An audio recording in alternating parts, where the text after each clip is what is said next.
Now that it is afternoon.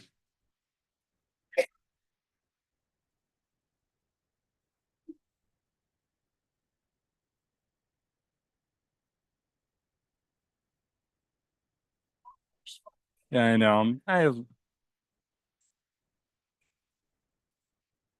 Read this. I read a great article years and years ago. There was the guy who was the coach of the University of North Carolina's women's soccer team, which probably still is. It was dominant. It was winning the national championship, and it was about his coaching style. And one of the things he said is, a lot of coaches, are like this, and he's found with kids of that age, um, uh, letting them stretch together and talk about their day leads to a much more productive.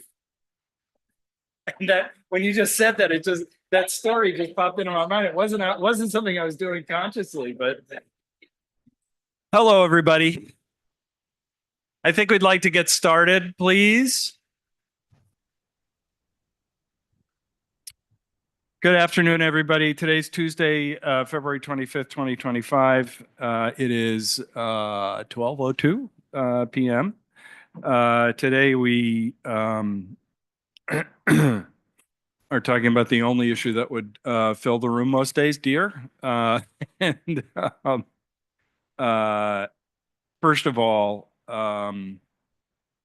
we have guests from DEM, including the DEM's director, Terry Gray, who I think it's important to say at the outset. I've said it at meetings before.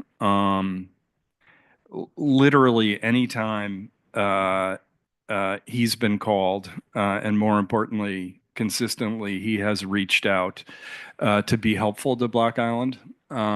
He is one of those state officials who actually gets the island and some of the challenges that we have. I really did want to start with a public thank you for that. Whether it's the Mohegan Bluff Stairs or, sort of the range of interactions that we have with DEM. I've just been so impressed by their responsiveness.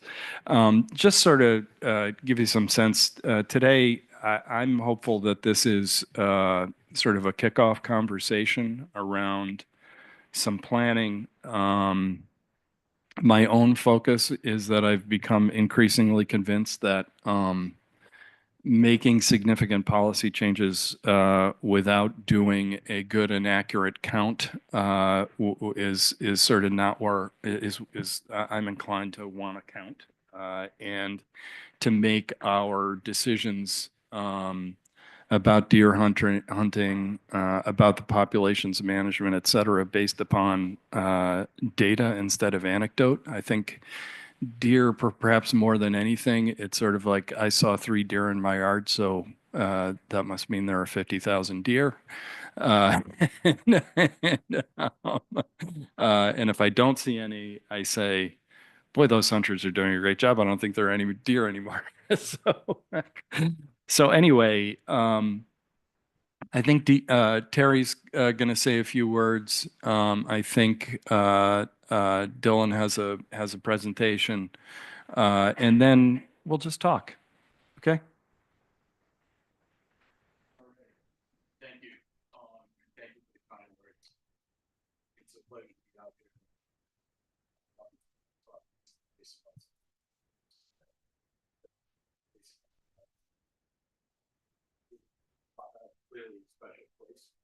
I'm sorry. There you go. Thank you. Clearly a special place, and we recognize that. And it's a message that I've tried to really reinforce throughout DEM in all of our programs and all of our staff. And it doesn't take much reinforcement. People get it.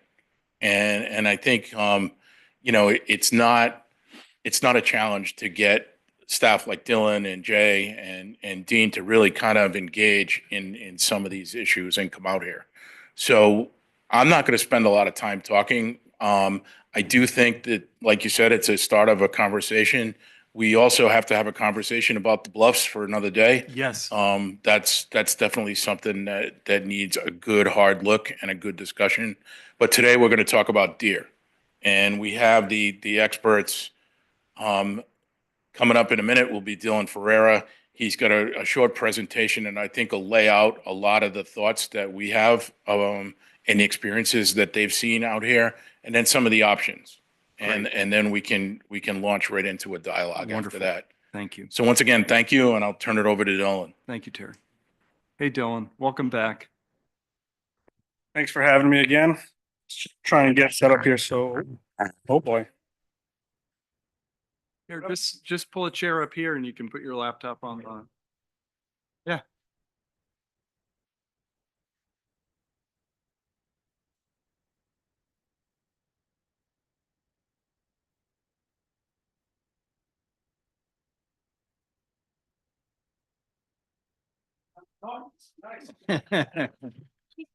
Turn this, yeah, turn this around. At least I only have my back to like two people now. I feel bad at the podium. Thank you. So, thank you, Terry. Thank you to the town of Block Island for having us out here. My name is Dylan Ferreira. I am the principal wildlife biologist that oversees the deer program in the state of Rhode Island. And today I'm kind of just going to walk everybody through where we are in terms of deer management in the town of New Shoreham and some of the challenges we're facing and some of the recommendations we have. So we'll go over, which was briefly mentioned, the population estimate. That seems to be an important component that everybody wants to address, and I agree it is important, so we'll touch on that. We'll talk about our current hunter harvest data. We'll talk about some of the current challenges that the local hunters are facing, and mainly because that's the main way we've been managing the deer herd in Rhode Island, Block Island. And then I'll have some recommendations for everybody to consider.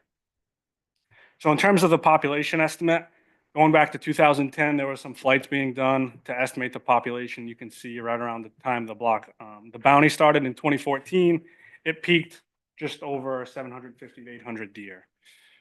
We haven't surveyed for the past, since 2017 due to the concerns of, snow, and it becomes an issue of being able to actually estimate the deer. So, where are we right now? So we were hoping to do a population survey last year, doing a thermal FLIR camera attached to a helicopter.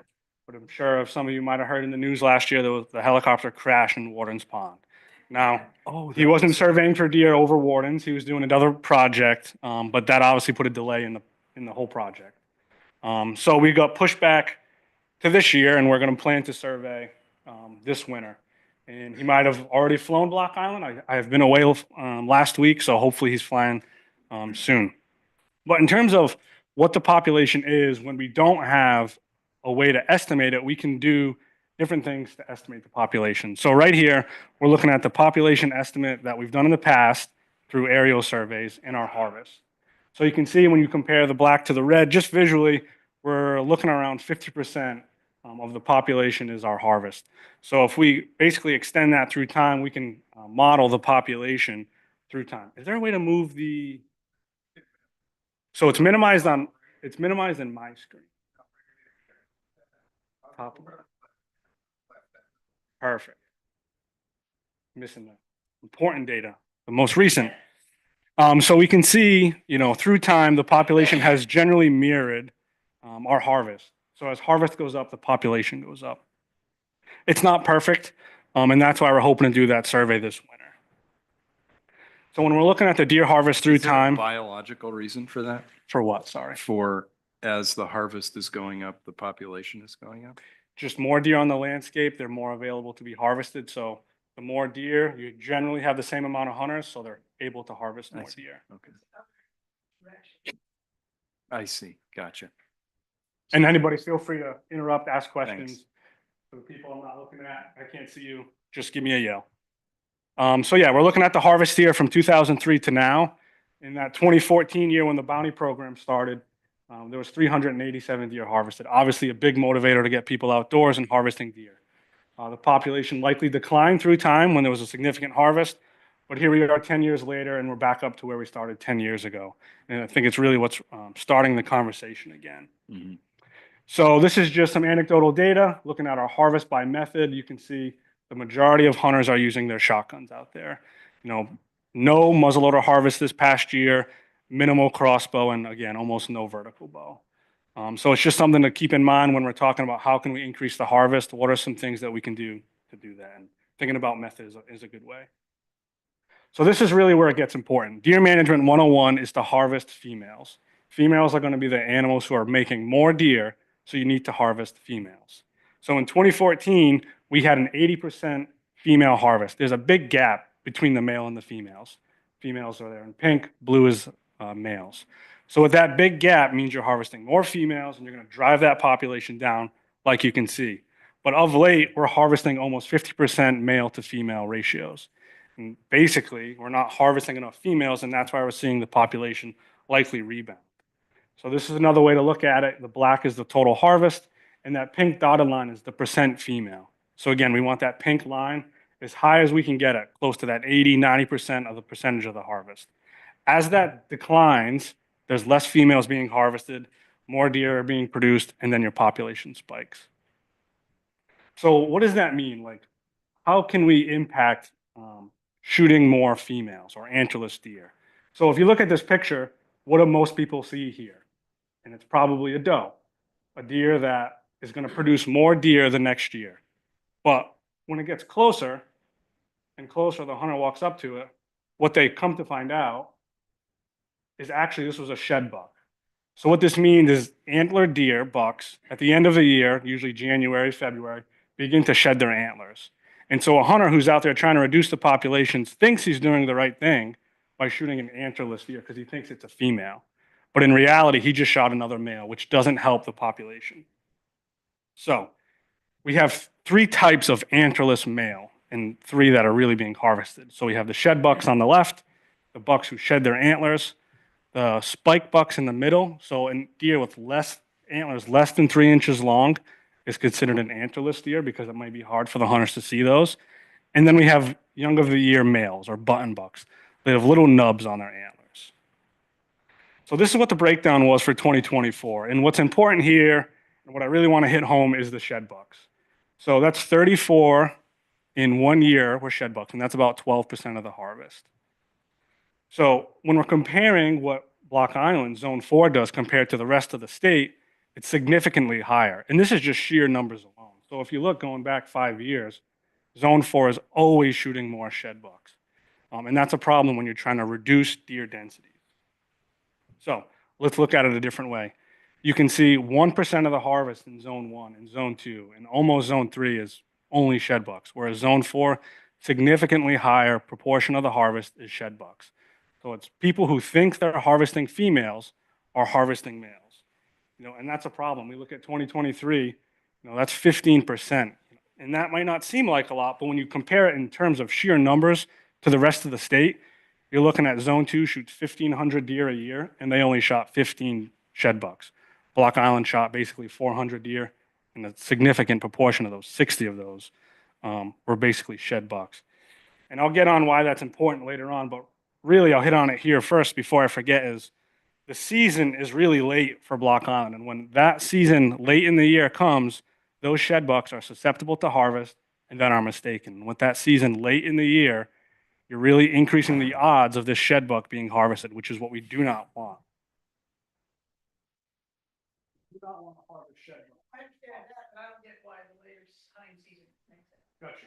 So when you look at the season from September 15th on the mainland all the way to the end of basically February in Block Island, what happens is when you shift the season later, these shed bucks during the regular season, October, November, December, they have their antlers still on their head. So a hunter would see that and know, okay, that's a male. I don't want to shoot that. Later in the year, antlers fall off. The hunter thinks it's a female, shoots it, walks up. Oopsie, I shot a male. Not a legal issue, not an issue of morality. It's just in terms of deer management, it's not the best practice. And what happens is when you don't harvest that female, this is what that female's potential could be over the course of, in this case, 7 years. That doe breeds, she has twins, breeds again, the twin breeds, and so on and so forth. So over 7 years, a single pair can produce 40 deer. And one of the main reasons why we're looking at females is because the way deer breed one single male will breed as many females as he can. So just because you shot the male doesn't mean that that male isn't going to be able to reproduce and the population will decline. Just the next male is going to step into his place and continue to breed other females. Another issue is regulation complexity. So we want hunters to come out here and shoot deer. When you have regulations such as, we'll look at the bottom, one up from the bottom, for archery, muzzleloader, and shotgun. For any normal hunter to read these regulations, it's very daunting. You can only hunt November 1st, 4 through 8, 12 to 15, 18, 19, 21, 22, and so on. That really is going to deter hunters from coming here. And of course, there's a reason for that, and I understand it. But in terms of having hunters come here to harvest deer, which is the goal, it's a significant significant barrier. In addition, the chief of police is required to sign permission slips. That's not something we have on the mainland, so that's another roadblock. And Block Island also requires the proficiency testing of archery hunters. The archery harvest on Block Island is small, so potentially lifting that might increase that archery harvest. So, hunting days lost. This is, for me, I want to be the biggest takeaway here, and it starts here. So, the mainland starts on September 7th with their youth season, and that runs all the way to January 31st. Now, with that being said, Block Island does run into February, so it's an extra chance to harvest deer, which is great. But when we're looking at days blocked out per the calendar, this is what the hunters lose each month. So it's pretty significant. And don't forget, most of our hunters are hunting on weekends, holidays, stuff like that. So September, we lose 19 days. October is 20 days. November is 14 days. December is 18 days. January is 10 days. And even into February, 4 days are being removed. That's 84 days of the hunting season that's not allowed. That's basically 3 months of the hunting season that people have on the mainland to hunt that don't have the opportunity here. And what does that mean in terms of the impact? So that blue section is the real harvest, the harvest that actually occurred on Block Island this past hunting season. So the potential harvest was averaged at 5.5 deer were harvested per day on open hunting season days. So if we were to take an average of 5 deer a day and put that on days that are not allowed to hunt, you potentially could harvest another 420 deer. Now, that's just simple math. That doesn't take into account there'll be less deer on the landscape when you shoot more. But generally speaking, you're going to see a significant increase in harvest when you're opening up those days. That also doesn't take into the account that the weekends that people aren't allowed to hunt are the highest harvesting days to begin with. So, you could see even more of an impact there. And again, that late season, when you see that bump, those are, again, the shed bucks that we do not want to harvest. We want to harvest true females. And then we're looking at harvest by land ownership. Obviously, Block Island is mostly private land, so we expect that. No surprise here, but what are some things that we can do to increase hunting property or a hunting area on private property? So there's a bunch of landowners who may or may not be amenable to hunting, but it's something to consider, whether it's privately owned, town property, the Block Island Conservancy, Audubon, TNC, and even local HOAs. Now, each have their own hurdle, but I work with a lot of towns and land trusts, and we work with them specifically to create co-ops, and that's something that I can help with. So here's a look at the huntable lands on Block Island. So the graph or the image on the left are lots greater than 10 acres and have less than 50% of the area within a gun safety zone. And what that means is a gun safety zone is 500 feet. So within 500 feet of an occupiable dwelling, you cannot discharge a firearm unless you have written permission by the owner. So there's not a lot of areas to hunt. On the right, we have archery. Lots greater than 5 acres and less than 50% within the archery safety zone. For the archery safety zone, it's 200 feet from an occupiable dwelling opposed to 5. And again, same thing, you can get written permission to be closer. And we can see there's a lot more opportunity for that to occur. So a big thing I want to touch on here is individual hunter success.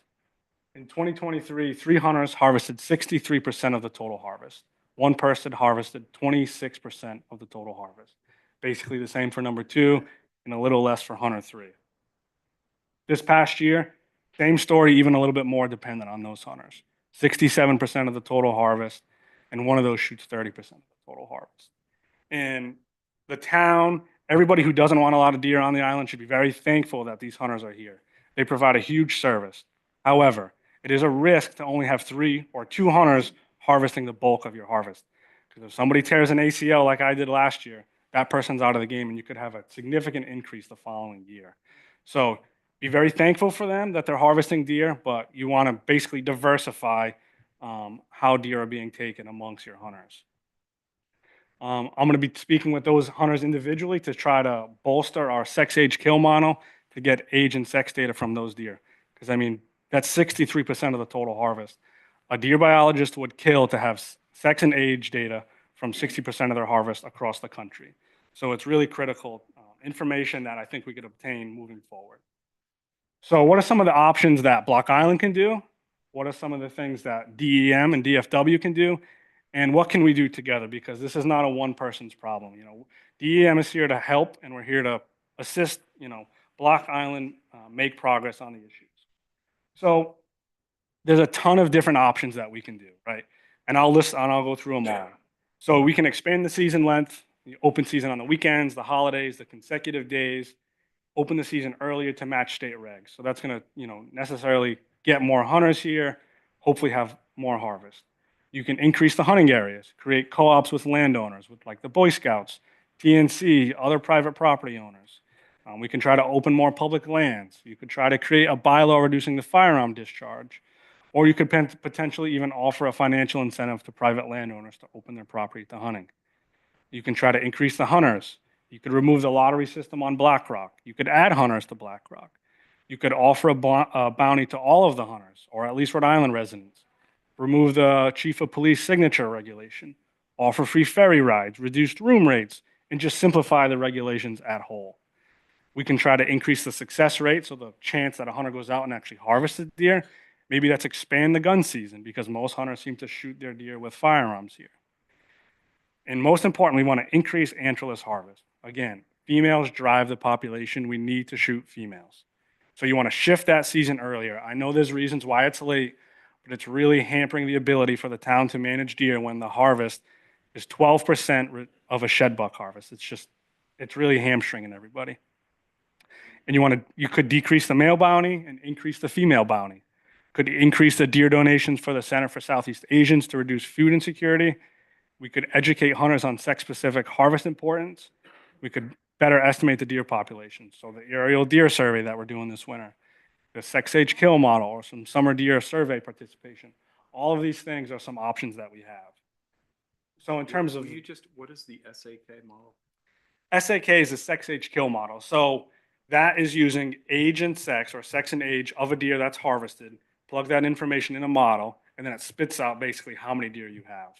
So when we have 2 or 3 hunters shooting 60% of the total harvest, if I can get those hunters on board to give me that age and sex data, I mean, that would be huge in terms of estimating the deer population. And it's much cheaper than at flight, and it's something that you can do every year. You're not relying on weather, snowfall, money. It's very easy to do. So the best bang for your buck, the things that I would recommend the most, is open those seasons on weekends, holidays, and consecutive days. You know, open the season earlier to match state regs. Create some co-ops with landowners to allow hunting on other private property, increasing the hunter access. Maybe offer some ferry rides, reduced room rates, and simplifying regs. And you want to get hunters here to harvest deer. And again, most importantly, shift the season earlier, reduce that shed buck harvest, could decrease the male bounty, increase the female bounty. Let's increase our deer donations to reduce food insecurity, and then we can educate hunters on sex-specific harvest importance. So what that means is, you know, DEM can work with the town to educate hunters before you shoot and make sure you're shooting a female. Yes. 67%. You gotta come up to the microphone if you don't mind. Okay, I'll go first. Up to the microphone, if you don't mind. Thanks. I didn't bargain for that. No, it's okay. Tristan doesn't usually bite. Regarding the 67% and 3 hunters, resident? Block on resident. That's the point. If we import, we're talking, some of this is about bringing hunters here and expanding the time that they can spend here, which for many, if it's recreational, would be here weekends. What incentive can we have to train resident hunting? So resident hunting, I mean, that's making more hunters is a challenge that all 50 states have called R3, recruit, retain, and reactivate hunters. Making more hunters is not an easy task. But the division and the department definitely could assist with that, whether that's You On- have been, you've been sending people out to teach courses. Yeah, Yep, I was just gonna say, so hunter education, we've done it on Block Island. It's something that we can continue to do to increase the hunter presence here on the island. So it's something that we're thinking of. Yeah, if there's demand for that, we're happy to do more for it. It's getting a demand. yeah. So it's just, sorry, I'm basically done. But yeah, there's a bunch of solutions that I think that we can use to implement and change and have an impact to the problem that we think we're facing. But it's gonna be a collaborative, right? It's not just the town on themselves, it's not just DEM, it's the both of us working together to find a solution. And I'll take questions. So I just have one quick one, and I'll yield. But what is the technology or the methodology, in your opinion, that gives you the most accurate count? Is it a FLIR? Is it a A flight is gonna give you the most accurate count. It just Gotcha. comes at the highest cost. right? Okay. What, like, how much does that cost? So it's not something that we would do because we're not gonna. Yeah, start no, but I don't have any idea. Yeah. So I was just at a deer conference this past week. Private company says they're charging anywhere from I believe it was $3 to $5 per acre.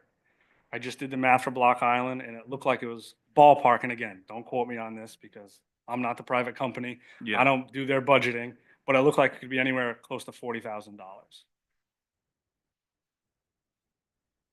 But if like your main goal and where you want to spend money is counting deer, a flight that's going to fly the entire town or the island in transects and not miss any gaps, that's going to be the only way to do it, Right. or the best way. The We best can do other methods like the survey that we're doing for the entire state.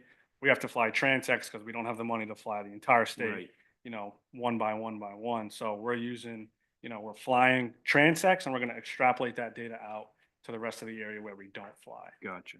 But And we could- need snow. We do not need snow. Snow helps. We needed snow back when there was a survey, then it was done by eye. So the previous biologist would fly with a fixed wing and would do distance sampling, but you need snow to detect the deer on regular ground. With a FLIR, a thermal camera, you fly at night, snow or no snow, that deer is gonna give off a heat signal and you can pick it up. Are there opportunities to piggyback on for example, to make the count on this island sort of more than just transects? I would say, yeah. Transects. Flying a grid, a grid and then extrapolating. Yeah, I think it's a possibility. Like when I'm thinking about deer population estimates in the town of Block Island, it's a census, right? When you're counting all the deer. Mm-hmm. It's really expensive in towns, the state, nobody can do that annually. So my hope is that if the town wanted to do that for 1 year, if I compared that to my sex age kill model with hopefully all the data I can get from those 3 hunters, we can use those two things together and see how well do they mesh. And because we're harvesting so many deer and getting so much data from 60% of our harvest, my assumption is that there's going to be a really good alignment between those two population estimates. And then you can run that sex age kill model through time and space out these really expensive aerial surveys. Right. So you get sort of the same data for almost no cost. But it's nice to do them at the same time so you can compare the results. Part of the reason I'm drilling down on that is that some of the potential options on that list, constitute a significant cultural change. Absolutely. And for me, again, just for me, having the clearest possible, almost undebatable numbers on population would really help to engage in the effort if there are changes that are needed, that being a community consensus. Yeah, I totally understand when you're looking at what to do, it's good to know where you are Right. and where to go. Right. So I totally understand where you guys are coming Yeah. from. Quick questions from yeah. Chris, sorry.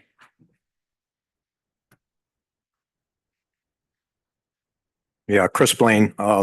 Speaking as a hunter who's taken quite a few deer, there's several hitches. And the only thing in that proposal, the council may remember, I've recommended this before, as far as antlerless bucks, if you pay $200 for a doe and $50 for a buck, or if you pay nothing for an antlerless deer and pay $250 for a doe, you'll see those numbers change. Anybody who looks at a deer through a scope, it's almost impossible not to be able to identify that as a buck. If you have any hunting experience at all, and I have a little bit, you can, and if you can't identify it, you probably shouldn't be shooting because you're not looking closely enough at that buck and its background. They're generally solitary. They're generally very big. Smaller ones are different. That's true. Button bucks, yes. But the large animals, they're usually solitary and they're usually just trying to survive once the rut's over. I think that's the biggest thing you can do. And as far as depending on 4 people, I'm speaking about, I've hunted on Block Island longer than anybody alive right now on Block Island. I got my hunting license when I was 15. It's 53 years. And we were eating venison in the early 70s. Trust me on this. I've seen a lot of deer taken. You have to develop a relationship with the landowners on Block Island for them to feel comfortable enough to grant you written permission. You're generally speaking better off going to meet them, shake their hand, maybe give them some venison after the season. But to think that you're going to get people getting off the boat and a group of 5 people going to somebody's property, it's ludicrous, really. You're not going to get that. And people are so used to having no weekend hunting, no holiday hunting, no school vacation day hunting. It's ingrained into everybody's perception of outdoor recreation on Block Island. So I think that culturally you wouldn't be able to do that. I think that the counting, this idea that there's 2,000 deer on Block Island, I would invite anybody in the room right now to go for a walk with me this afternoon and show me those deer. Because if they're out here, they have tunnels. There are no 2,000 deer on Block Island. I very much doubt, and I've said this before, I very much doubt there are more than 250 walking right now. Now, as far as the count goes, I just heard a number of $40,000. The fire department in New Shoreham is capable of flying a drone that has thermal capability, from what I understand, as well as a camera. I think it'd be an excellent training operation to put that drone up in the air because our numbers need to be collected after the hunting season is over, right now, snow or no snow.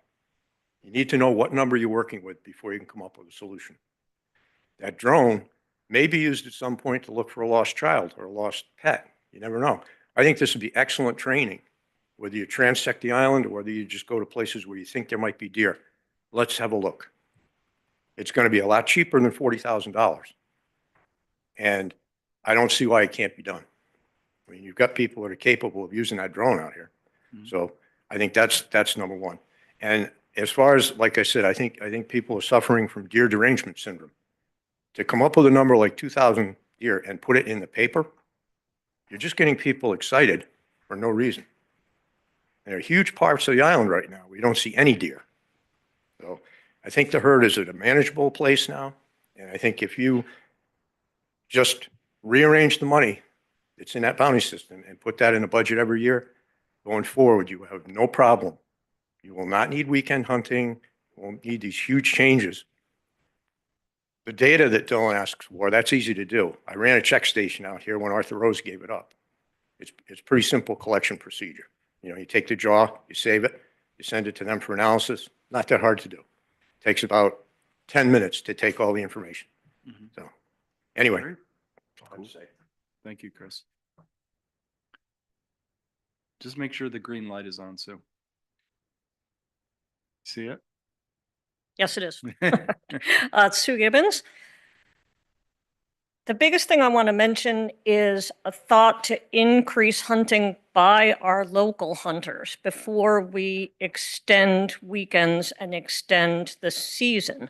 The season extension to September 15th, I find pretty terrifying, truthfully, because those of us who Well, all of us know how many people are still on Block Island on September 15th. I can't see how that could be kept safe, frankly. But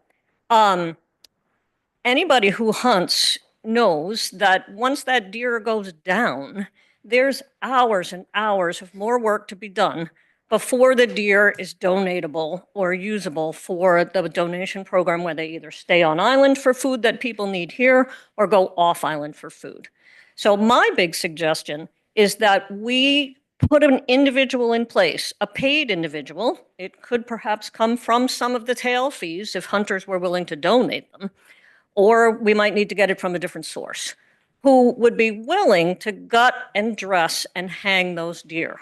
Bring in a refrigerated truck so that local hunters, when they shoot deer, can take them straight to the police station, check them in with their tags, make sure the deer was taken legally, and then move it off to that refrigerated truck and stop then. Then they get to go home and have dinner, which instead of spending another 3 hours dressing that deer, it's a messy and difficult and the type of job that I think keeps local people from not hunting because they don't want to keep the meat for themselves. So I suspect you would get a significant increase in very safe local hunting should you do something like that.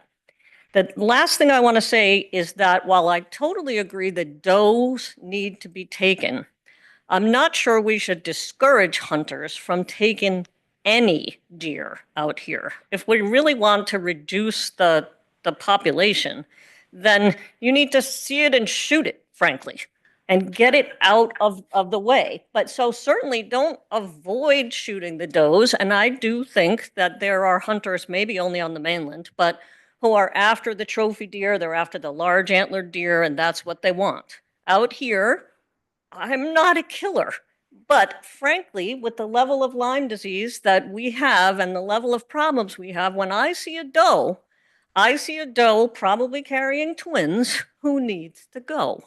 So, but it doesn't mean I think that hunter who's got a scope on a antlerless male shouldn't take him too.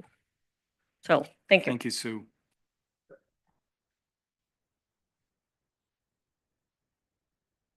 Hey, Bob. Come on up.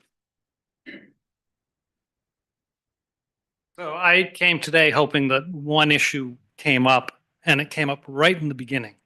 And so I almost don't have to speak because the thing I want to make sure was discussed has come up, which is not just how do we do a survey, but how do we maintain the information year on year?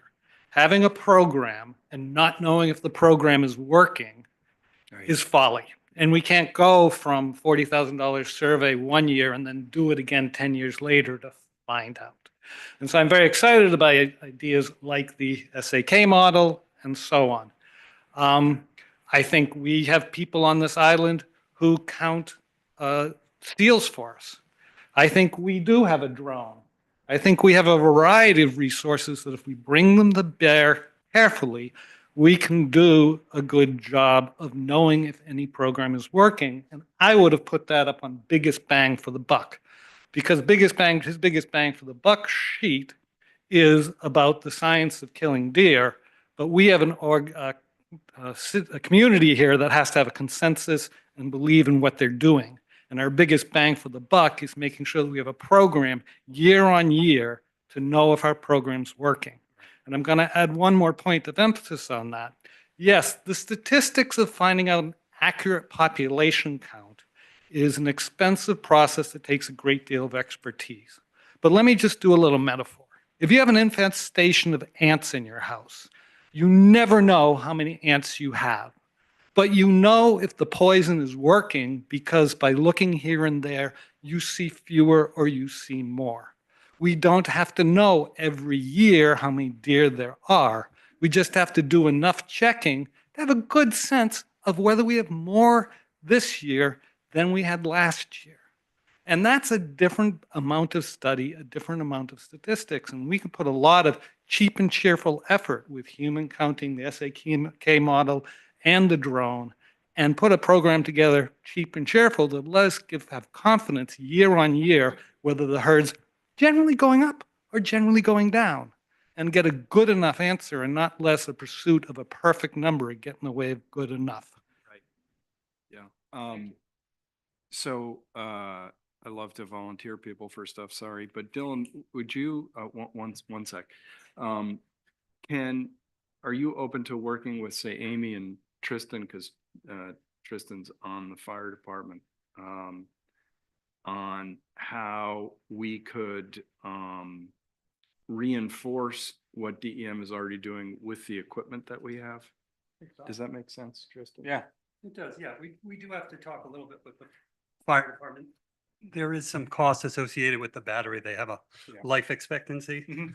So there's probably going to have to be some reimbursement with that and then getting some volunteers to operate the drone. And then in the unlikely event that there's an incident with the drone, we want to make sure that the backside of that's covered because it is an emergency piece of equipment. So Yeah, it's something that was brought up at the deer conference I was at last week, is there's a lot of people who are buying their own drones and flying them for survey estimates.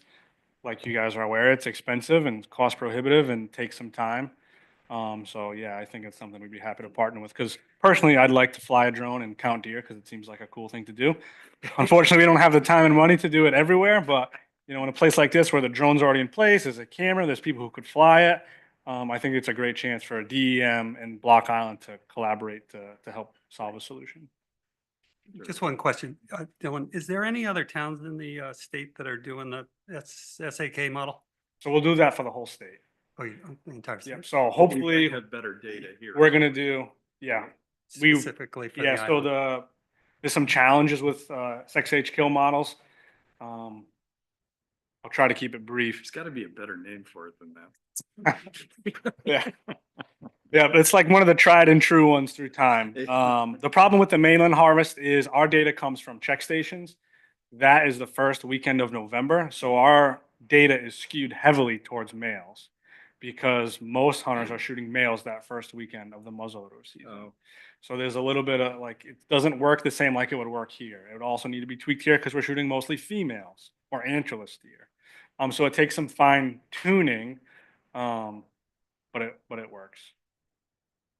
And again, like the other gentleman mentioned, I try to really hit home. Don't worry about the exact number. It's great to know the number at a point in time, but you want to look at the trend through time, and that's going to help you make different management decisions, whether the population seems like it's going up or it seems like it is going down. Celine. It's happening to the best of us. My name is Celine Davis, and I'm here not, I probably shouldn't even be speaking out because I've only lived here 5 years. But my background's in epidemiology and in healthcare, direct healthcare, and I see a lot of people with Lyme disease on the island and people constantly getting checked. My question about this herd management thing is, I have a couple. One is, it's literally an invasive species on the island. It was imported for sport, is my understanding. And I understand there's a money issue and emotional or a bias against wiping out the herd. I get that. But what number is a small enough herd size to impact the tick population? Because every deer is supporting God knows how many adult ticks, who then procreate billions and billions of babies, who then get infected, not from the deer. I understand that, but the deer support their lives. So what's the goal is the goal to reduce the deer because they're a pain in the rear? Or because we actually want to change a healthcare variable in our community, which is pretty serious variable. So that's my question. I think it's a good question. I actually, for me personally, I come at it from the public health perspective myself because I'm not a hunter. But have had those darn, I think I've had 2 of the 3 more than once. So, I get, and I walk a lot. So it does that's, and I think part of the reason I'm emphasizing the count is frankly, it will inform us as we have to have a community conversation around a lot of these issues. That's because I agree. Yes. Oh, sorry, Lisa.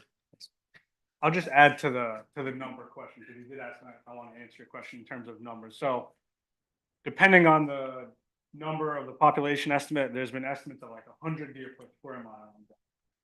Ideally, in the natural setting, we would want from 10 to 20 deer per square mile. So that should be the goal. Now, it's not going to eradicate ticks and Lyme and alpha-gal and all the tick-borne illnesses, but it is going to reduce them. There's some studies in there's been some studies in Connecticut that show a reduction in deer population results in a reduction in tick-borne. Sorry. You're welcome. I've been on the island since the early 50s, and we saw the deer come, and now we're trying to manage them. And there are a lot of things when I spoke up, and this is going to get to the points that you made about the problems in harvesting. All right. The first thing I want to say is there's a fear of firearms, and the carry of a rifle versus a shotgun, whatever. And a lot of it comes from hunters that are not hunting properly. So that's a fear factor. We spoke, or you spoke, of having associations to encourage homeowners to hunt on the property. Well, I'm willing to let, in many years past, I've let a lot of people hunt. And now I've taken it to, it'll only be residents or people that know the island well. I had to sort of like, no, you're not going to hunt on my land because of the hunter.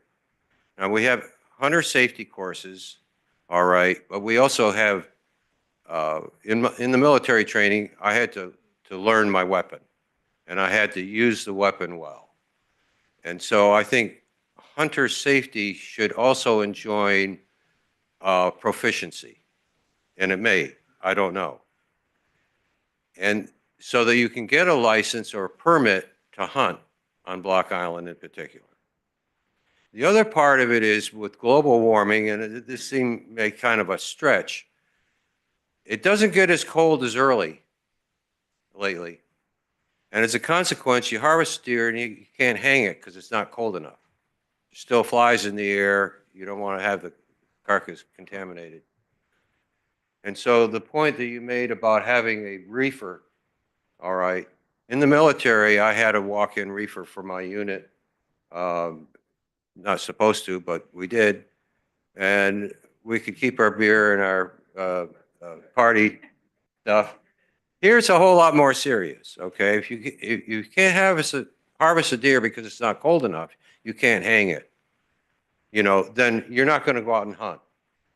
So between increasing the qualified, and I say that reservedly, qualified hunters that know the island. If a hunter can't shoot within 500 feet of my house, they could be standing right next to my house and have the best and the safest shot. All right.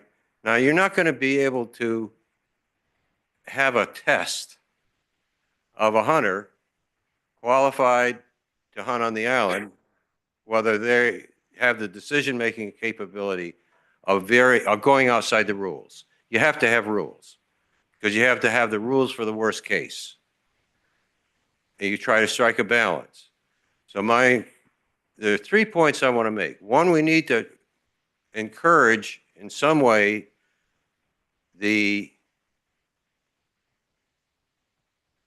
that a local hunter not be looked down upon by those that are opposed to hunting or are afraid of hunters and hunting.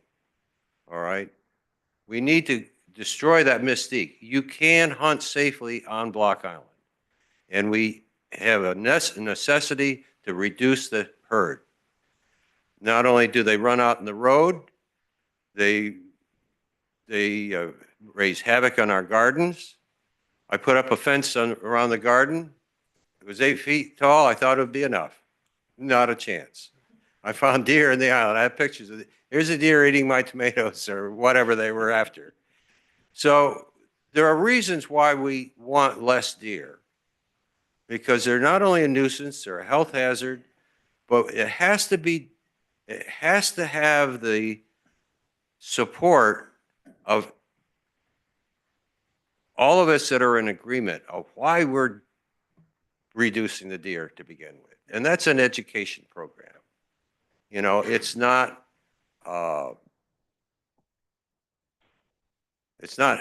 Lecter, Yes. okay?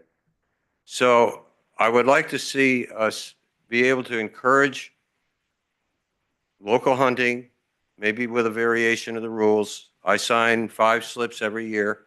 A lot of deer were taken on my property this year, and that's good. So promote hunting, promote or facilitate deer hunting by locals, and the business of having somebody coming over the weekend, because that's the time they have from the mainland, I think is nuts. I'm sorry. I just don't trust it, an outsider. No matter how many years they've done and how great a sportsman they are, I don't know. And so that's another fear factor that I would like to be out of the realm of our decision and our. And I think in Dylan's defense, he was, that chart to me was, here are the things that move your needle. Oh, You absolutely. know? I You know what understood mean? Like that. And that's. Yeah. No, I'm not trying to push down I just said it anything was that he nuts for said. crying out Yeah. loud. Well, anyway, there's 3 points that I see as important to our decision making of how we control the deer. We can't eradicate it, and we can't have it at the numbers we have because of any number of reasons. But there's a lot of fear about hunting and harvesting deer as it's unsightly, and you know it's a Bambi complex to some extent. Lisa? It's good to see you. Thank you for coming today. Oh, thank you. I'm Lisa Sprague, and I'm just curious as to when you're looking at a multi-tiered approach here to the reduction of the herd, why birth control is not even in the conversation. A great question. It's a good question. The first off is very expensive. So hunters, Block Island's kind of unique. You guys have a bounty system in place. But legal regulated hunters are willing to pay for the opportunity to harvest deer. So the state is generating revenue to help better manage deer and other species in the state. That's being funded by hunters. Now, if we were to go through a sterilization route, we are now paying a third party to do something that we're paying the third party to do what the hunters are going to pay us to do by buying licenses and tags. So it's a lot less effective and it's a lot more costly.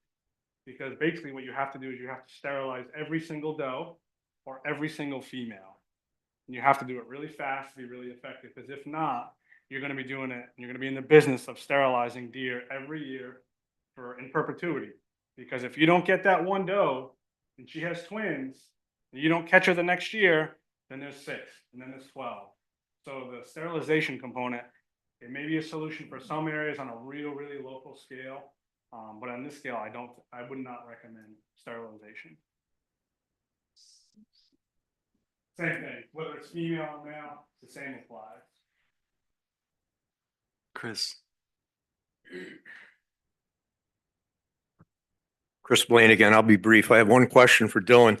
I'd like to get on the record what the state thinks right now, this minute. What is your estimate of deer on Block Island still living? I won't go back to the slide, but it's going to be double of what the harvest was this year. That's going to be our estimate. And what was the harvest? I believe it was 297. Let's see. 297 was 2024. Okay. So call it 300, 600. Okay. And again, that's just the estimate that we're using based off of based off of past data that told us harvest is about half of the population estimates. So we're doing the Right. inverse. Okay. 600 deer. One point I'd like to make, and talking about the refrigerator truck, and council knows, I brought this to the council before. Mhm. It was shot down, pun intended. Any hunter that comes from the mainland faces a number of challenges, not just checking into the police station, which I think every hunter should do, because I trust our chief of police to keep a record of who's out here with a firearm. And I don't care who it is. I think every hunter out here should check in. Beyond that, a hunter that's staying at the 1661 Inn in November when it's 65 degrees and he shoots a beautiful animal, what is he going to do with it? Mhm. Okay? Now, he might know somebody out here with a walk-in. He might be able to buy bags of ice and cover it up, but the majority of trucks that come out here, the bed liners are black. And if you put a deer in a black bed liner for 4 hours in 60-degree weather, the meat is ruined.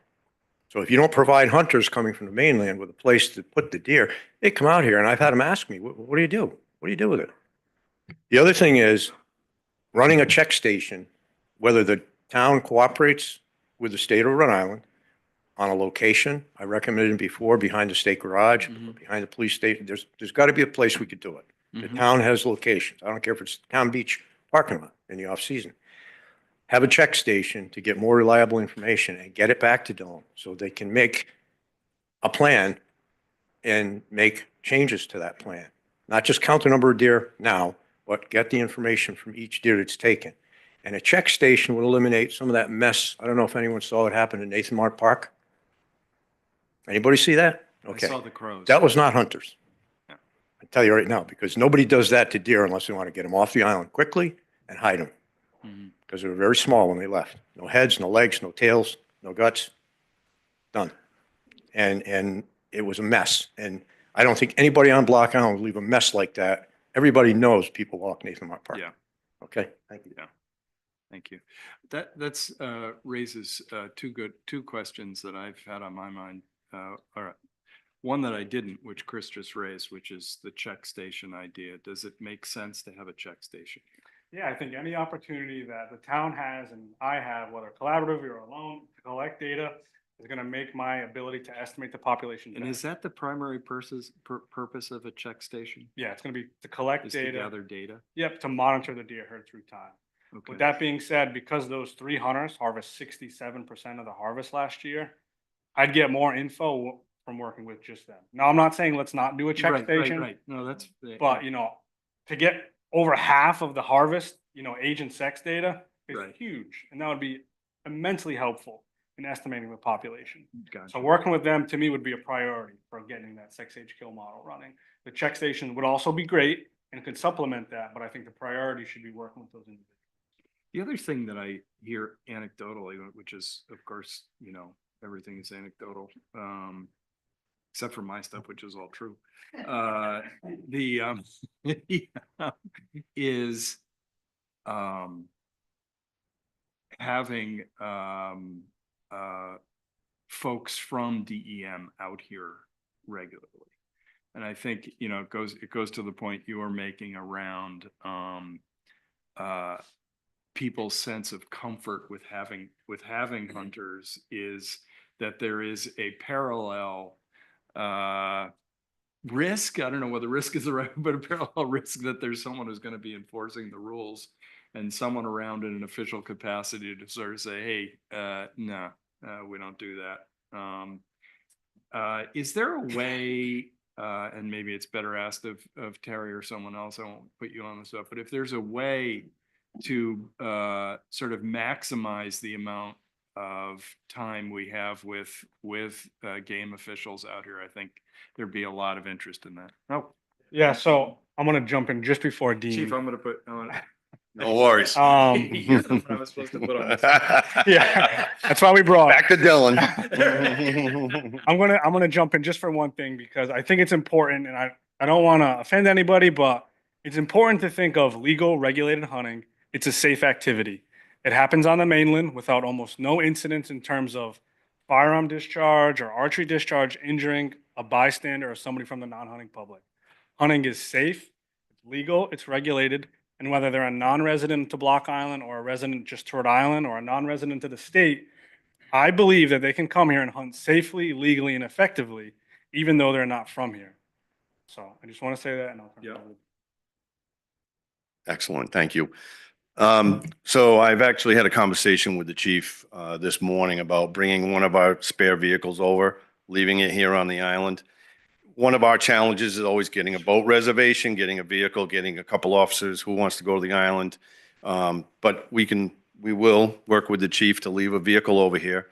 That way we can get on one of our patrol boats whenever we want, come over, dock, go get our truck and patrol the island. So you'd have much more presence, I would say, from the environmental police than you've had probably ever in the past, so, That's great. Thank you, Chief. Okay. Appreciate it.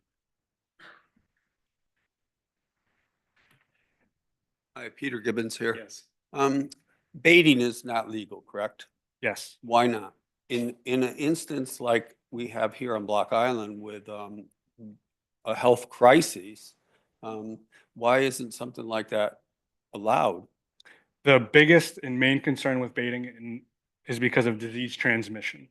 So if a disease like chronic wasting disease, EHD, blue tongue were to become present on Block Island and baiting was allowed, deer would congregate at the bait sites and then spread the disease across the entire population. And that's the only, aside from the fair chase, ethical component, that's the biggest concern we have, So- spreading disease. So let me, this is thank you for asking that, Peter, because I forgot to. And that is about the tools that you have. You know, for example, if we were to find, that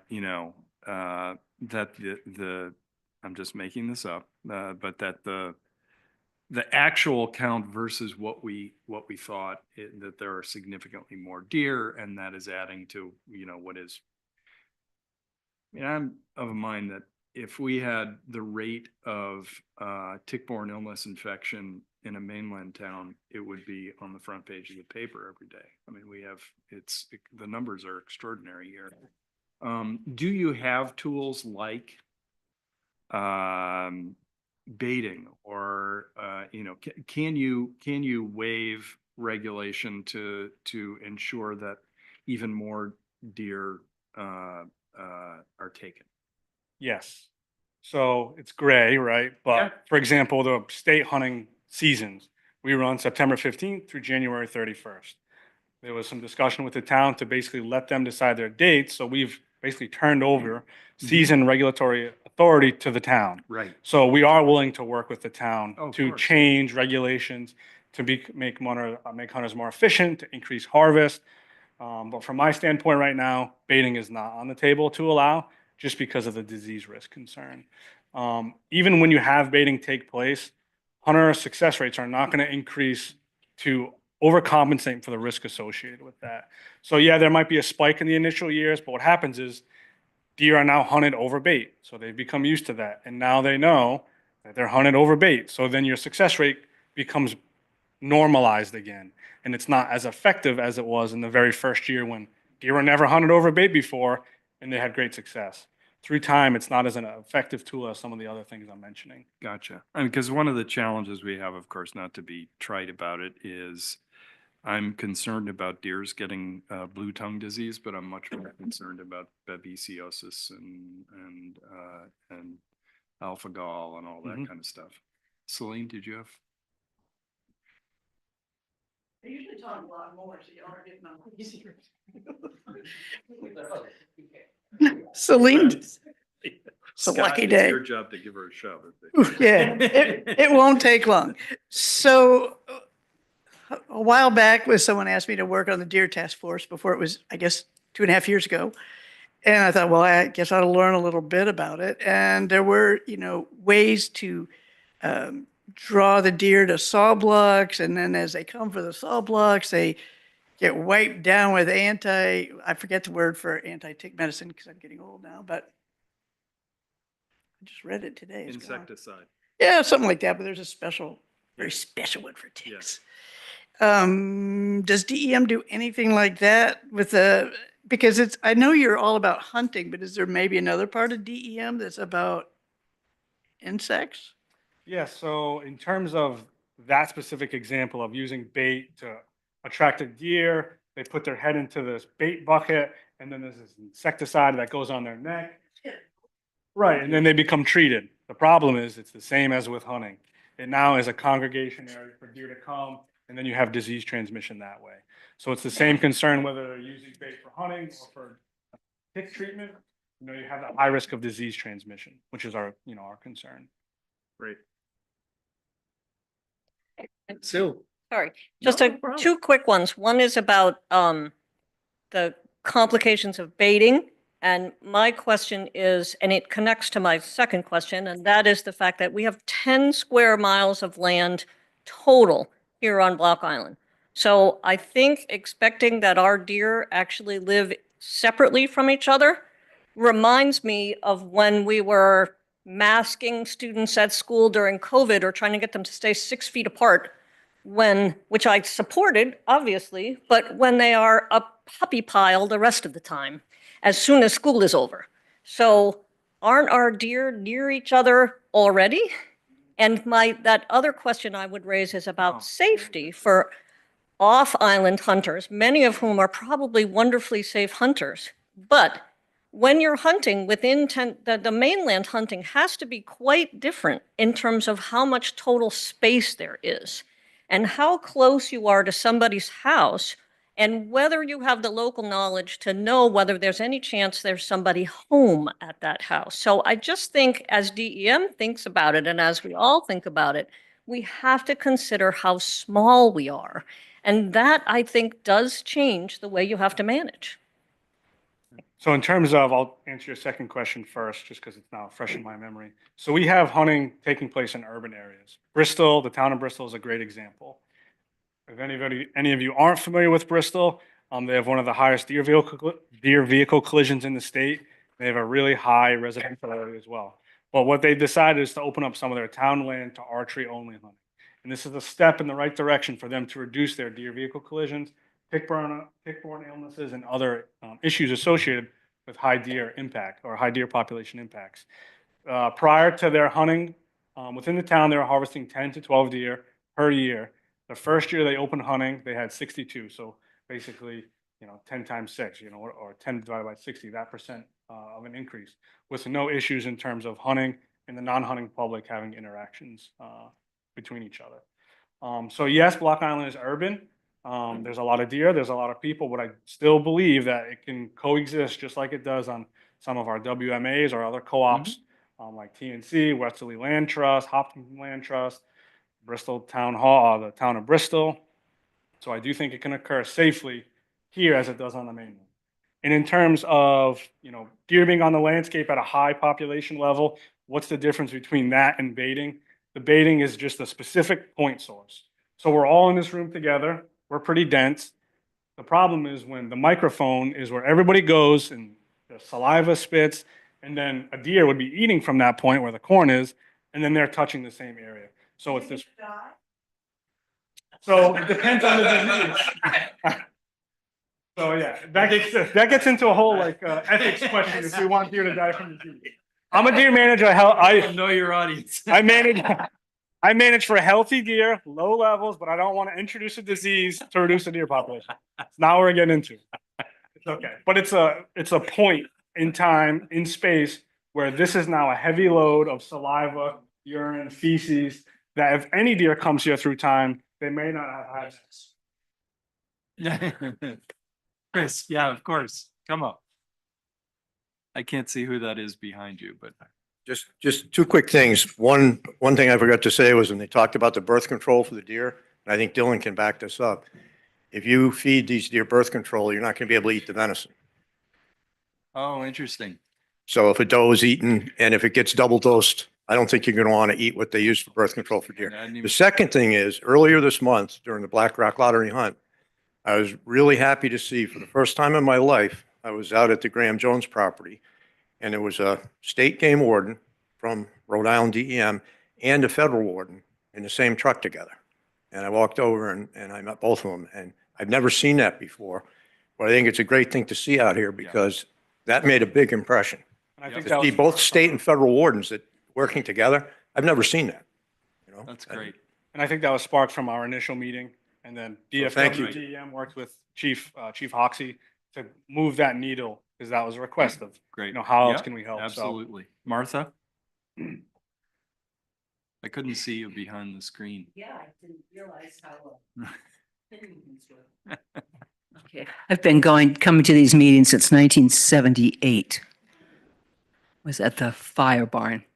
And the only things that I've heard today that were different were the thermal, which we didn't have in 1978, and the Sue's concept of bringing the vehicle, a cooler over. That everything else we have gone over and gone over and gone over. Trust me, I used to be on the council. I was on the Conservation Commission. I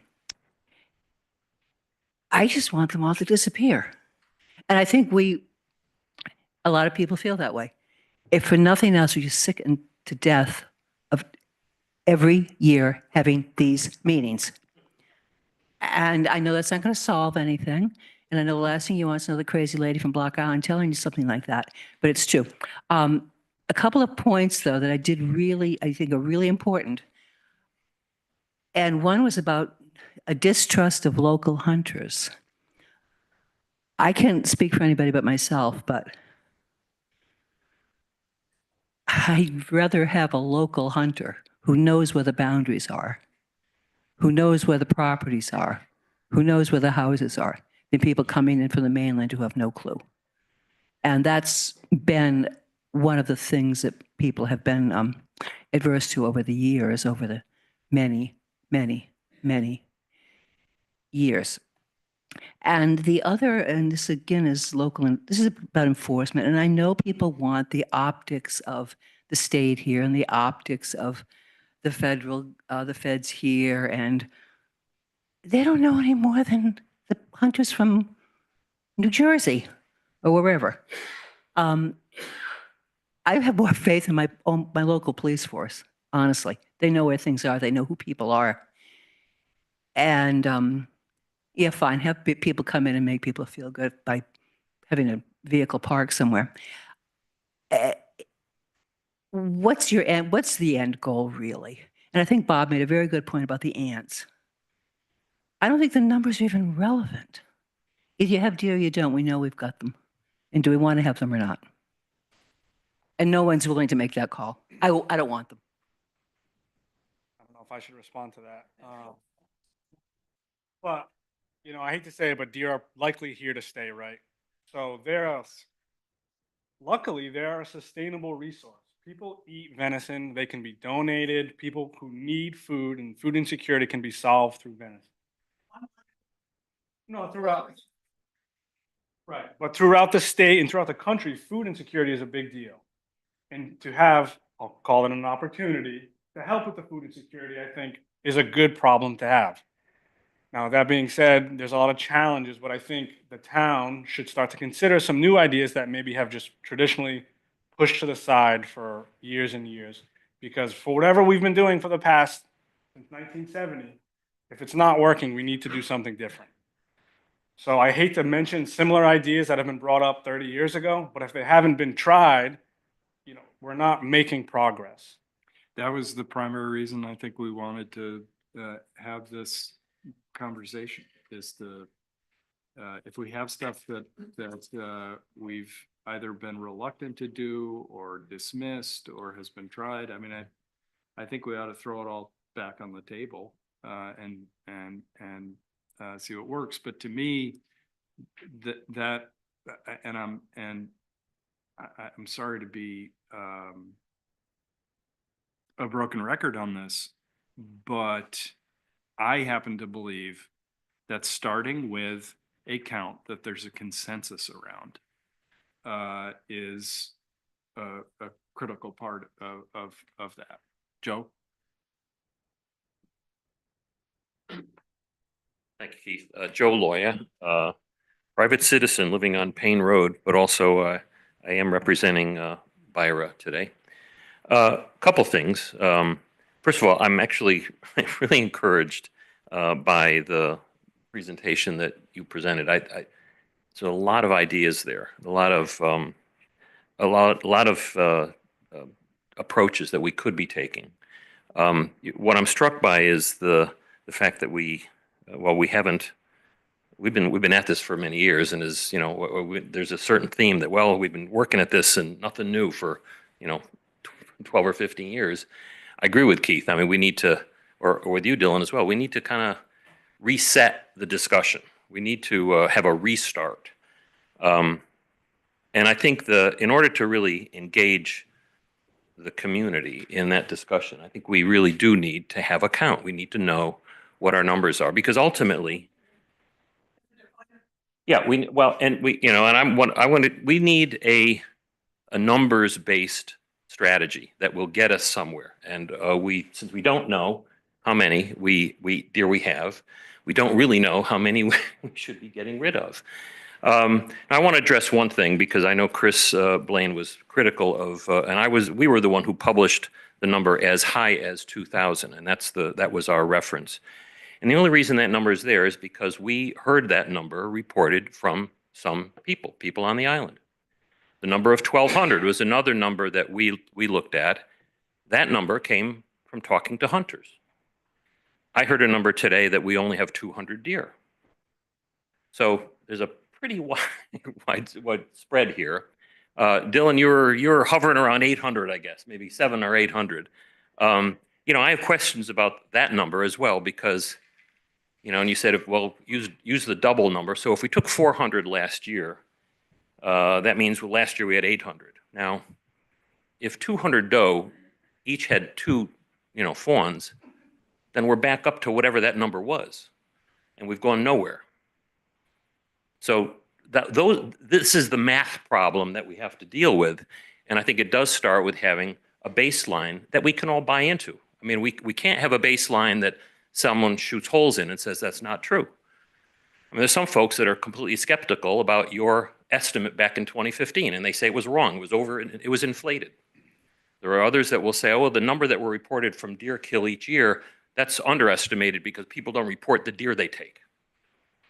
Okay, I mean, our planning is only as good as our numbers, and we have to get to a point where we have credible numbers that we as a community can truly buy into. So, the other thing is, Dylan and I were talking briefly about the cost. You said $3 to $5, 6,400 acres. That could be as low as 25,000. I mean, it could be as much as the Block Island factor. But we need to look at what is the most efficient and accurate way for us to really get that count. And I think one of the aside from having a data-driven strategy to reduce the deer population, we also need a communication strategy that can engage the community. I heard today that nobody will support weekend hunting. Well, 2 years ago, BIRA did a survey related specifically to deer. And one of the questions that we did ask was, do you support or would you support weekend hunting? Whereas the vast majority of everyone who was polled will say we need to get rid of deer, we were split evenly. The numbers were evenly split, that either for or against some kind of weekend hunting. Now, it wasn't defined whether it be shotgun or bow hunting or whatever weapon is used. But our data says that there is not an overwhelming opposition to some kind of weekend hunting. So, one of the things that we've recommended is a pilot. Let's look at it. Let's test it. Let's first of all, and if that were to be done, to really make sure the community is educated and an appropriate communication plan is put forth for safety reasons and all of that. And that's one idea, and I don't think we should be focusing on any one idea today, because ultimately what I'd like to suggest is, how do we build on all of these ideas? All of this, there's a lot of creativity here. How do we move this forward? How do we move the needle? And I think there needs to be some kind of restructuring of a task team. I'm not looking to be a part of the old deer task force. I mean, which, by the way, hasn't met in 3 years. So, part of the issue, and that's not critical of any one individual, because the fact is no one wanted to be on it. So we've kind of stalled this whole conversation for at least 3 years. And in the meantime, a lot of deer have been populating. So I think there needs to be some kind of organized effort. I would say, and we put forth an offer that our organization would be happy to facilitate, if not at least participate in a planning team that could work with DEM to really look through these and prioritize. Clearly, there are some issues that, no, we're not going to have open hunting on September 15th. That's a no-brainer for us, but there's a lot of other ideas here that are worth talking about. And I was struck by the fact that I learned so much from just listening to you today. We were trying to reach out and talk to you guys 6 months ago, and you wouldn't talk to us because we were not officially sanctioned by the town. But it just goes to show that you guys have a tremendous amount of information that we would want to be able to validate and then use that to socialize and communicate with our constituencies, with the public, with the community.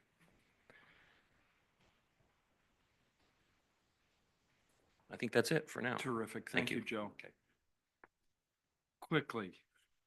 Yes. Martha, you're next. I'd like the town to remember that for 2 years now, you've run out of money on the Yes. bounty program. So you talk about 400 taken deer. Speaking for myself only, when they stopped reimbursing, then the number of deer I took dropped. So if you fully funded that till the end of till the 14th of February, your numbers might have been higher. Yep. Martha? As she's walking up, I'll just add the data that I've presented for this, and I forgot to mention in the beginning because I didn't have my notes. It's as of February 10th.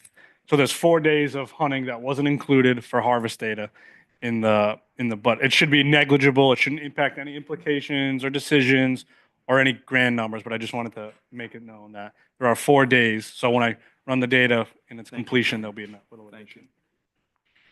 One thing which wasn't what I got up to say, that when you talk about expanding hunting,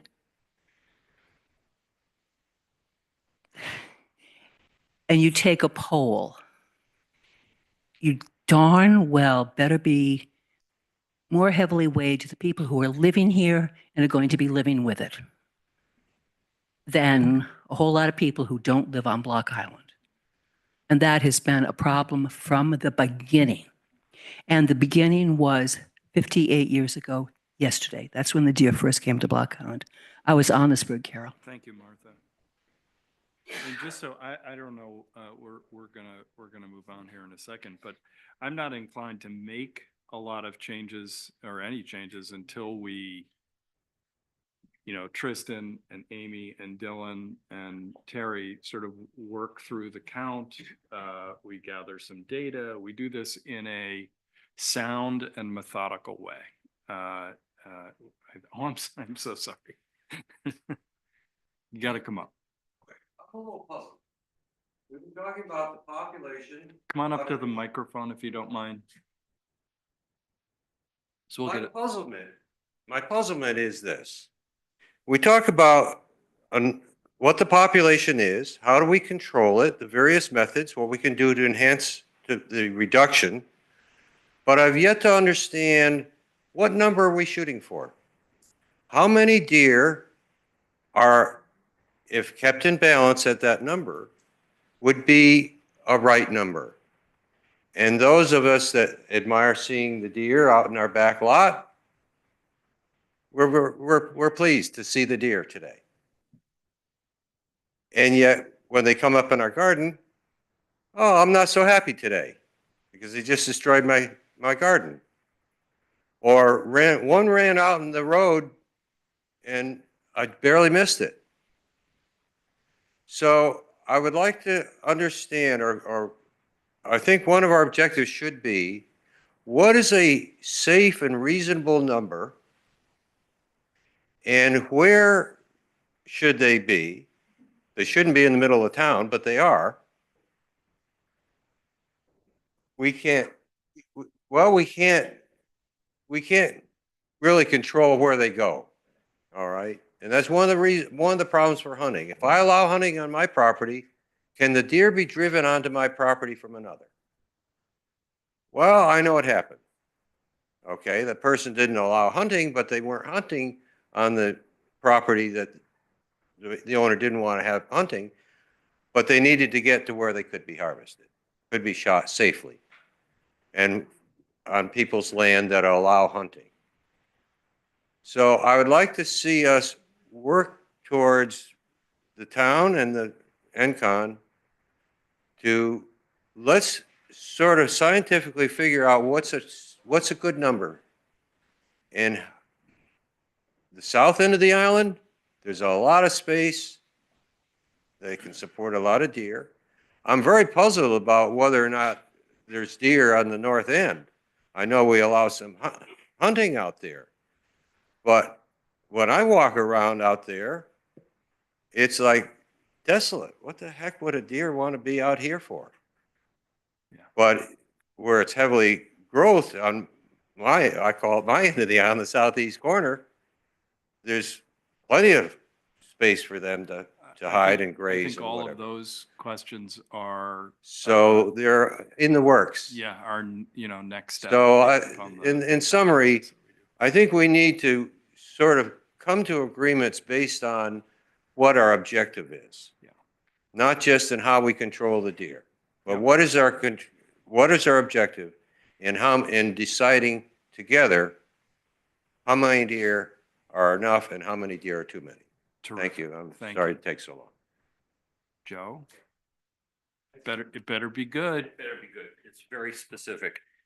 I just want to confirm that the number that DEM has reported as a goal that they were shooting for is somewhere less than 20 per square mile. The numbers I was seeing is 8 to 15, maybe as high as 20. So that's 200. So that's the number we're shooting for. I mean, I don't think there's any magic to this. That's the number we're shooting for. Well, I leave that up to you to answer that, but the number, it's not a mystery. We're looking for something less than 200 deer, and to manage that number every year, now then it becomes an easy strategy to how many do you need to take out every year.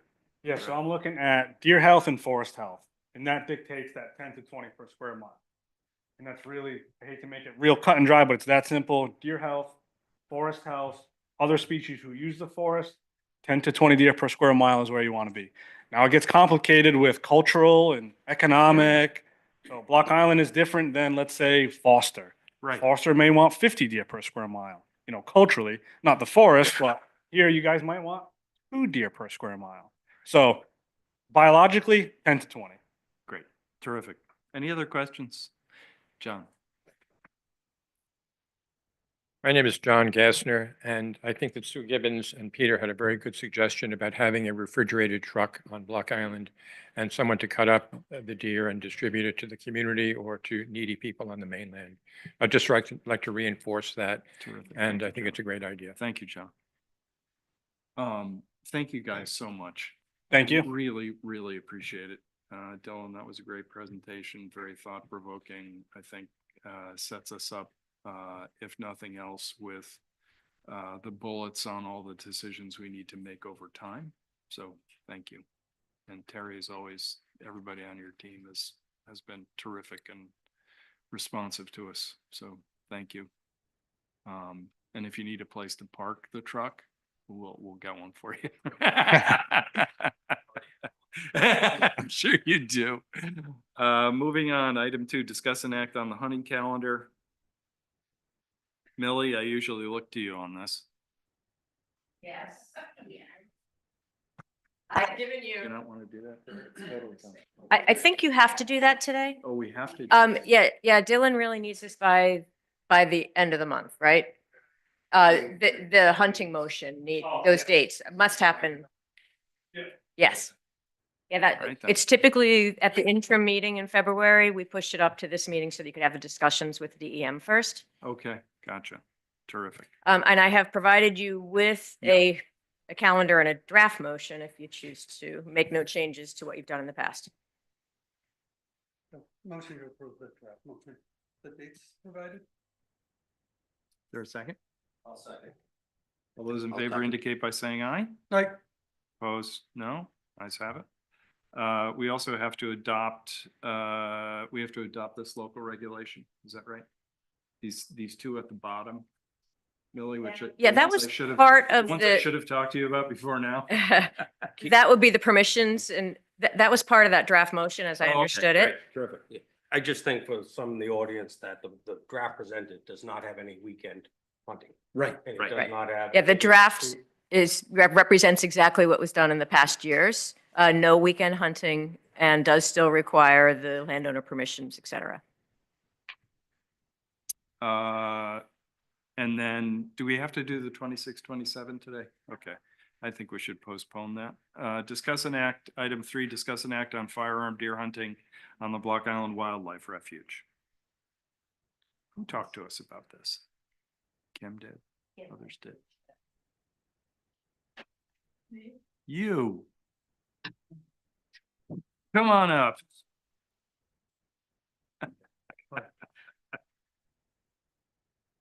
This is a result, I guess, of the discussion about the breed Yes. management. And one of its longstanding recommendations in the breed management agreement was to consider the Sockham Refuge. It's an overlay set by town ordinance that runs from basically the breed road right-of-way northward.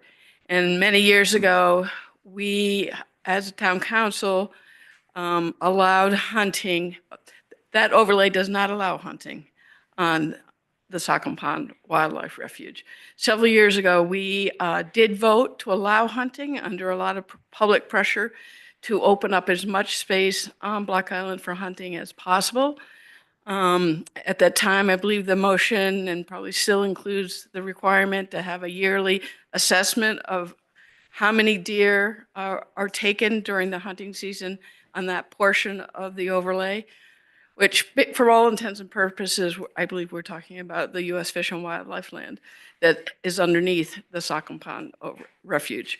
I think personally, this is just me personally, that the benefit, the few deer that are taken there, and I don't know what the number was, if you know, this year, is not worth what we gave up by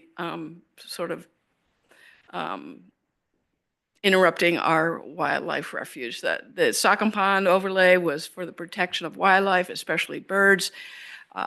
Birds that are overwintering, using the waters and the lands out there. I just feel like we did that, and it was, for public benefit, and I'm not sure that the public benefit still exists and that you should go back to not allowing hunting on property that's underneath the Sockham Pond Wildlife Refuge. Whether or not you can control that, I don't know. Can I ask a question that will once again betray my lack of education on this? So U.S. Fish and Wildlife allows hunting. Is that U.S. Fish and Wildlife that governs the hunting there, or is it us? I think that's a debate. I think they would say that they control it, and our town ordinance says that hunting is not allowed in that zone. By the way, that wasn't a question about control. It was a question about Right. what's within our sphere of influence, and I just was curious about it. I think you'll have to ask a lawyer. Yeah. It's always been up to interpretation. Okay. So. I didn't mean to put you on the spot. No, hey, you're there. I'm only here. Yeah, please do. Push your button. Push your button. No. Oh, I thought back then it was kind of, nobody really solved that question. but Nobody there solved was that consensus. question. It The was town because agreed. there's so much local pressure to open up as much property as possible. And as I've said many times, I sat on that town council, and it's probably the only vote I regret in all of my years, that we let our We're gonna have to sovereignty. go through those and see whether. That we let our control, that we acquiesced on that it's an important refuge for all the reasons that that are stipulated for wildlife and birds. And I could go on. You don't want me to, but there's wintering habitat there, grasslands for birds, not only for songbirds and ducks and geese, all the wintering ducks that are in the area, not to mention the snowy owl that's been prevalent in those dunes all winter long. That if we got if hunters took 5 deer out of there, I don't believe that was worth it. If you told me they took 50 deer out of there, well, I guess you have to weigh the public benefit and say maybe that was worth it. But to have that area basically unwalkable during the winter for humans and a disruption to the wildlife that's there, and something that by town ordinance is a refuge, I think it's time to look at it again. Thank you, Kim. And did Fish and Wildlife report out the results and did they do the patrolling? I mean, They were meant to do patrolling and I'm thinking back pretty long, so. yeah. My understanding was they have to make an annual report that says how Yeah. many deer were taken and provide oversight, wardens. I don't, I think that has rarely, if ever, happened. I think we have, but Amy's. I have not received that, but we did have Fish and Wildlife reach out today, having seen the agenda, and offering their willingness to engage in conversation. But obviously it was just before the meeting, so Okay. we didn't have much Why opportunity. why does the number 9 stick in there? I'm not gonna guess. So maybe we should get the information from them as to Yeah. numbers. And Yeah, Dylan. And then Chris. I'll just say one other thing. Access to that U.S. Fish and Wildlife should not be yeah. the over the breed land that is in the refuge. Right. And that's another enforcement issue that's almost impossible Yeah. to enforce. So. Yeah. Go ahead, Dylan. It's Dylan from Fish and Wildlife. So I got an email from Carrie from U.S. Fish and Wildlife Service asking for that data. So I'll work on getting that Alright. to her as soon as I can. Go ahead, Chris. As much as Chris Blaine, as much as Kim regrets her vote, I regret being one of the ones that was instrumental in getting the hunting going on around it's Plat 1, Lot 16. It's 95 acres, more or less, of town land. That's the Socken Pond Wildlife Refuge. As Kim said, it goes on Plat 1, Lot 16. It goes north of the existing right-of-way through the breed land to the West Beach. The town controlled that for many years. All those lots down there were rented out to fishermen back in the 1800s, and they could put their gear down there for the season. Those were done by lottery. Right now, the Fish and Wildlife Service owns the tip of Sandy Point, about 6 acres left, more or less, and a 20-acre rectangle out of that whole 90 acres. In 2015, the town stopped allowing hunting down there on their part of the parcel. That was the last year, 2015. And Nancy was the town manager. Kim was on the council. It just wasn't productive. Fish and Wildlife plowed ahead. They were working on a plan whether they were going to allow waterfowl hunting in other parts of Block Island, like Bean, and you remember this now? Okay, so it was a big plan, and it was going to be formulated in 2002. It didn't come out till about 15 years later. The point I'm trying to make is there is no way the United States Fish and Wildlife can get hunters onto that parcel without crossing the town land. And unfortunately, most of them park on the breed land. Now, with no enforcement out there, and I can tell you right now, there are no boundary markers to speak of to mark out that anyone's been out there. If they see a deer when they're walking out there at 5:30 in the morning, guess what's going to happen to that deer? And I know because you find the gut piles. Yeah. And you find the empty casings. And everyone says, well, we need to get rid of the deer anyway. I think it's time for the town to say to Fish and Wildlife, look, you've got seals out there. We've got bald eagles for the first time that may even nest on Block Island this year. As Kim said, snowy owl, you've got a lot of activity out there. You've got people out there looking for glass globes. They're bent over poking in the bushes with a stick. I mean, it's kind of shocking, and they're not wearing orange. They're wearing brown and white. It's a lot of people do not know that there's hunting out there. And there isn't a day that goes by in the winter. You go to Sellers Rock parking lot, there is always somebody out there. Mm-hmm. There are people walking out there every day, sometimes 10 or 15. They have no idea. They don't look at those signs that say hunting, which, by the way, are still up. I mean, we need to do a better job of not only putting the signs up, but taking them down on February 14th. There's no hunting out there today, but the signs are still up, which means Nobody's looking at them. But I think it's time for the town to say to the Fish and Wildlife Service, look, you need to stop firearm hunting out there. And there is precedent for it. They used to allow firearm hunting on what was the Yenny Cruz property across from Sockham, that little 8-acre piece next to Tommy Reeson's. Now that's changed to archery because of the firearm, the 500-foot rule. Right. But if Robbie Gilpin were here, he could tell you a story about what happened to him with a slug going over his head. And Yeah. I just think that I have bumped into. it should be the one place on Block Island where anybody can go any day of the week and have a nice, enjoyable walk without worrying about hunting. And it would be the only place. Yeah. There's no other place. Okay. Thank you. Keith, so on this item, do we need to take action to allow it or take action to prevent it? Like currently with no action. We would be, if there were, no action would maintain the existing policy. It's a question of whether we want to make a motion to prohibit hunting on that. So the existing policy is, it is allowed. Yes, So unless we take action, it will be allowed. that's my understanding. Then- I can do it. I'll make a motion to exclude that area. I'll second it. Any discussion? If not, all those in favor indicate by saying aye. Aye. Aye. Opposed, no. Ayes have it. I have a motion to adjourn. I just, Keith, we'll go. Oh, yeah, sir. I just want to thank the director and Dylan and the staff for coming out.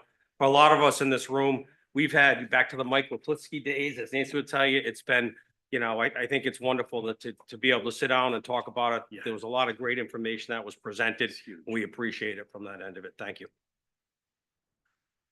And then also for the local hunters in the room, are you guys committed to the SAK program for next season? Or is that something we want to consider adopting in our local register? If you hunt next year? Is that a discussion the table wants to have? So Dylan, are you gonna reach out to these guys on the SAK? In the past, when I used to hunt, I mean, we used to mail them over in a cooler. Would that work, or does someone have to be on site for the collection? Yeah, so what I'm going to recommend is working with the hunters individually and basically just use photos. So no actual materials getting sent back and forth over the ferry. I'll develop a system on the phone, take a picture, and I'll get the data that way. Okay. So making it super easy for both them and us. All right, very good. Thank you. Motion to adjourn? So move. Second. All those in favor indicate by saying aye. Opposed, no. Hi, Matt. How are you? Yeah. I don't know, because there is some legal.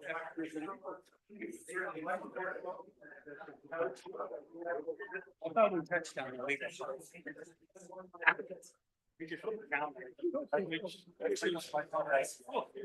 Oh, dear.